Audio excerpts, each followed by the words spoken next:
So today we are going to briefly discuss about the Australian Masters program.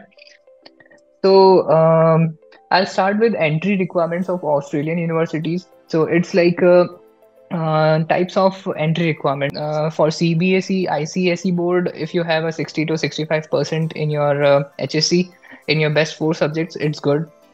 So they have a percentage requirement of 60 percentage. So if you have secured your 55 to 60 percentage in your bachelor's for IELTS, I would suggest overall you should have at least 6.5. Okay, evaluation where they want to know whether you are a honest student and you have your honest intentions of studying in Australia, right?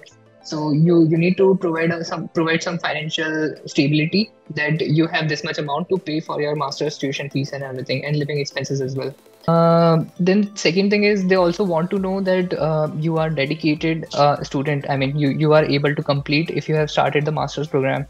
You will not run in between or you will not go away in between. What are you going to do after your master's? What are your future plans, long-term goals, short-term goals? They might reject you or they might reject your GTE, genuine temporary entrant. Okay, this is one way by which you can approach professor and get your tuition fees waived off.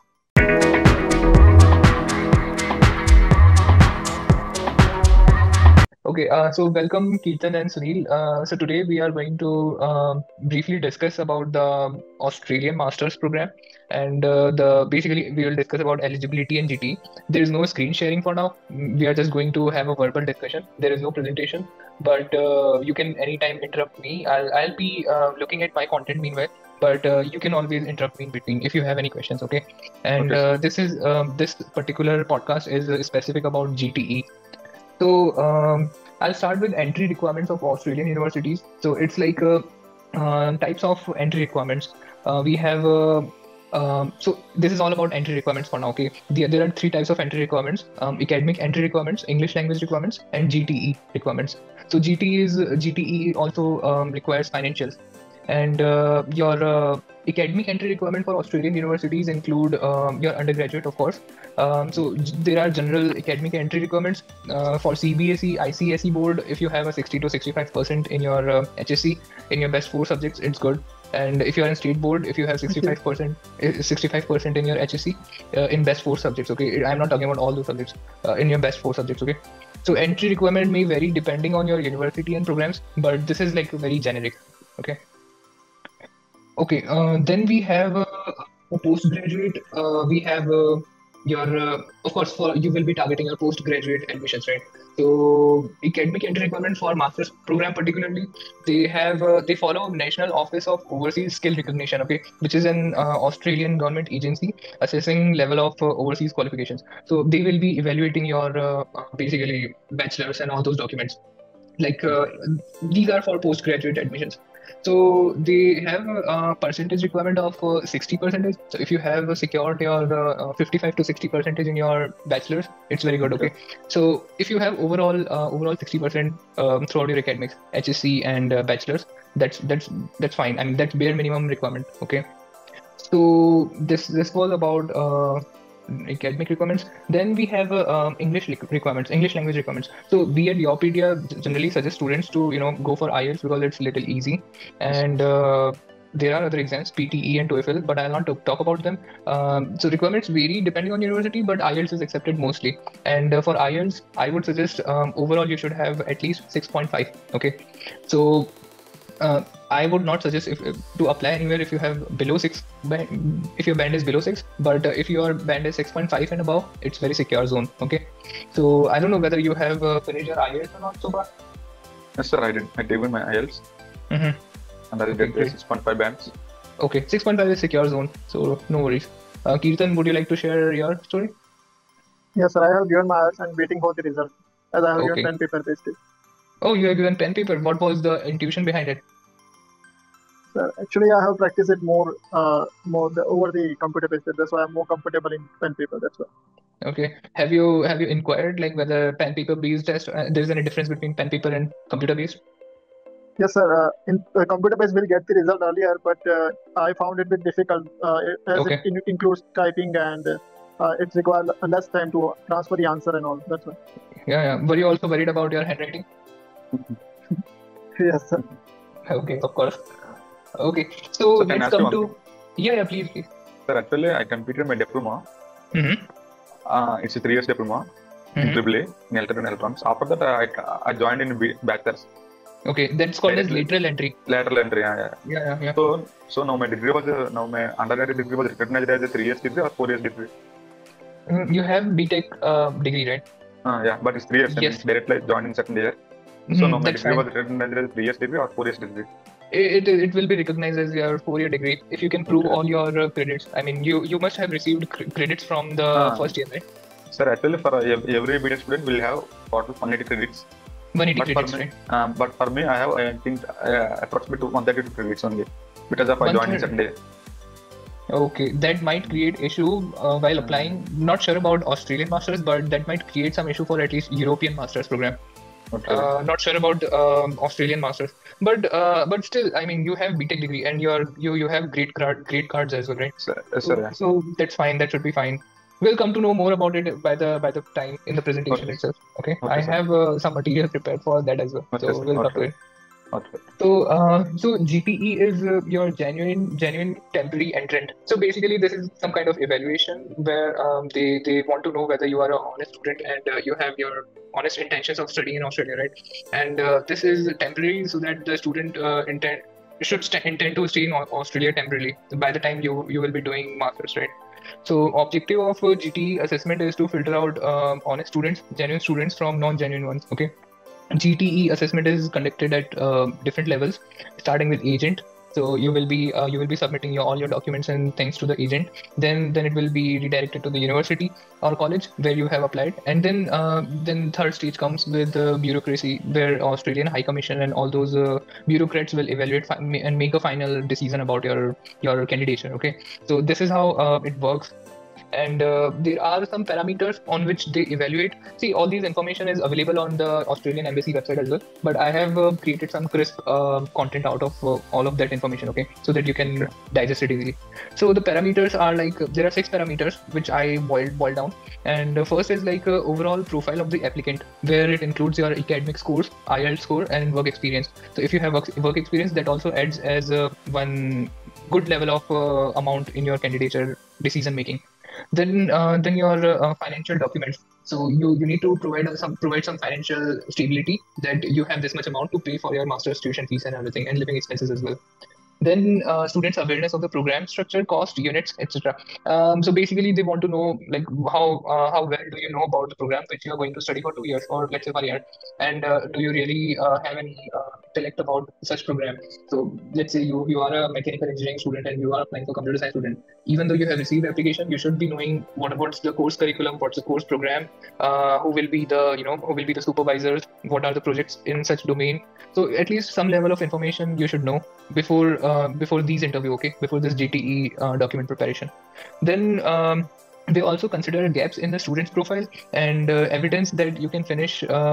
Basically, there are two things, okay. If you have a gap in your profile, that might create some impact if you have not justified the gap.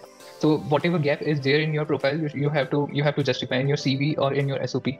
Then second thing is they also want to know that you are dedicated student. I mean, you are able to complete. If you have started the master's program, you will not run in between, or you will not go away in between. So these two things, how they can decide. They can decide on the basis of your past, right? So if you have dropped any program, let's say bachelor's program, you have already dropped, or some level of gap is there in your 11th, 12th, that might affect your candidature, but unless you justify it, okay.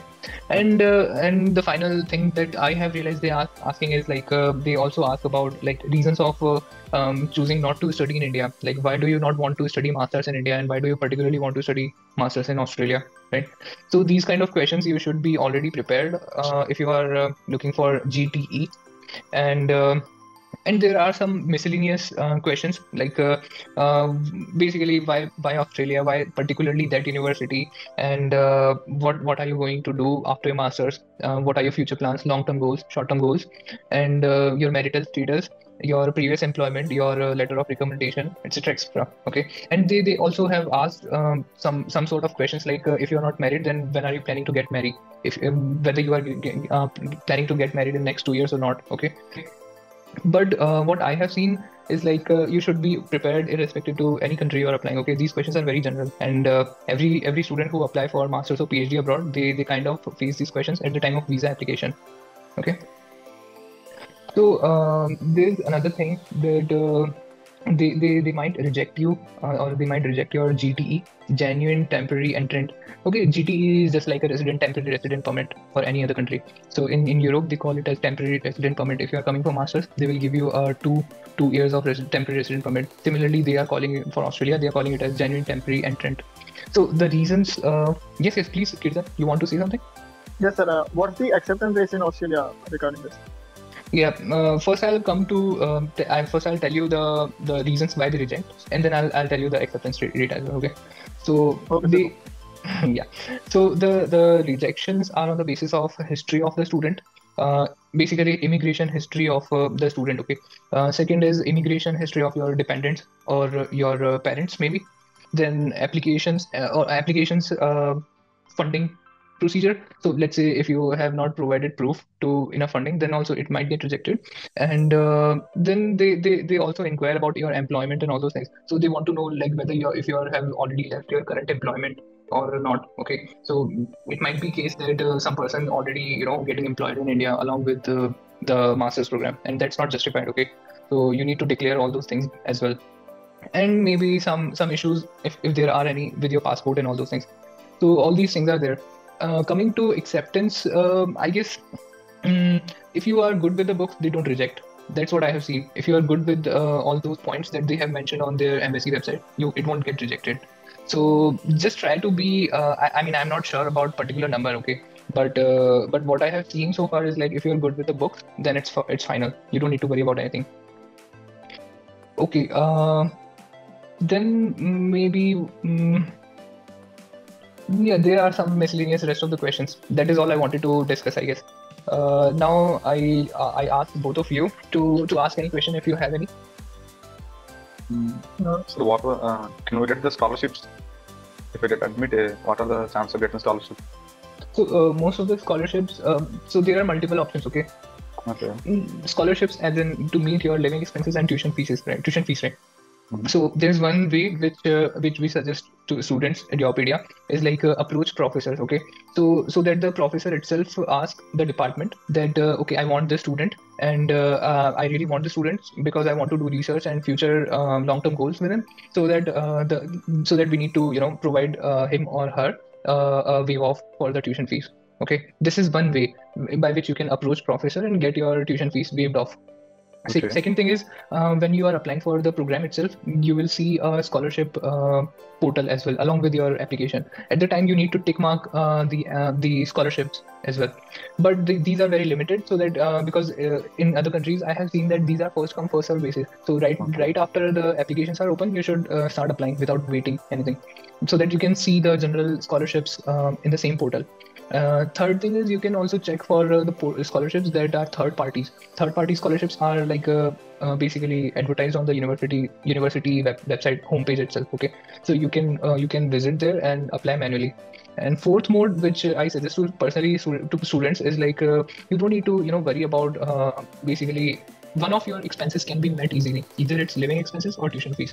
So it can be it is possible that if you have already done some kind of work previously, or if you have a good academic record, you can ask for teaching assistantship and research assistantship easily in the same department in which you are enrolled, and it's enough to meet your living expenses at least.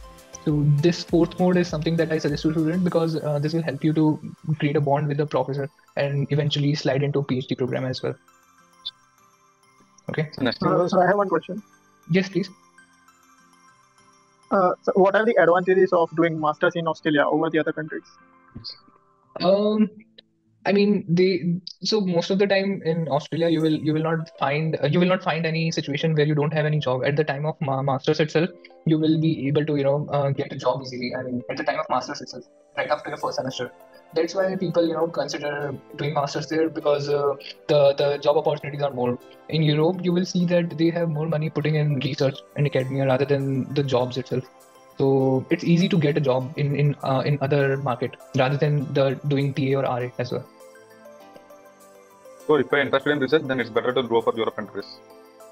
Maybe you can also, it depends on your research and professor as well. If you have found one professor in Australian university, I better suggest, if you are aligned with his or her work, go for Australian university, right? And if you Okay. can prove yourself that you are suitable for long-term academic plans like PhD, then they might waive off your fees and all those things as well. Okay. Okay, so maybe we can conclude the session. And what I suggest is, I want a small point of view from both of you. Like maybe Kirtan can start. Like, what is the current status of your counseling process, and what are you currently doing, and how do you see, as in like getting master's program? Okay, sir. So I have recently contacted a professor in an Australian university, specifically a University of New South Wales, through YourPedia guidance. And luckily, I got the reply from the professor regarding my project on smart grid. So Okay. he told me that your academics and the CV is perfect. You need to submit the IELTS score right now. So I am waiting for the Okay. result, and probably I will get into the UNSW. Okay, that's a great plan, Kirtan. Nice. Sunil, can you please do the honors? Actually, I am shortlisting my universities for European countries, sir. Okay. From Norway, Switzerland, Italy, I am shortlisting some universities. Applications forms are not yet open. Mm-hmm. So that's why I created some accounts in each university and just That's keep great. aside. Yes. Okay. I didn't start That's mailing professors. I also started mailing professors. Yes, you should consider mailing to professors, maybe requesting your research interest, maybe sharing your research interest, requesting tuition fees waive off or anything like that, okay? Maybe Okay. for a start, okay? Okay. Okay, guys, then thanks a lot for joining, and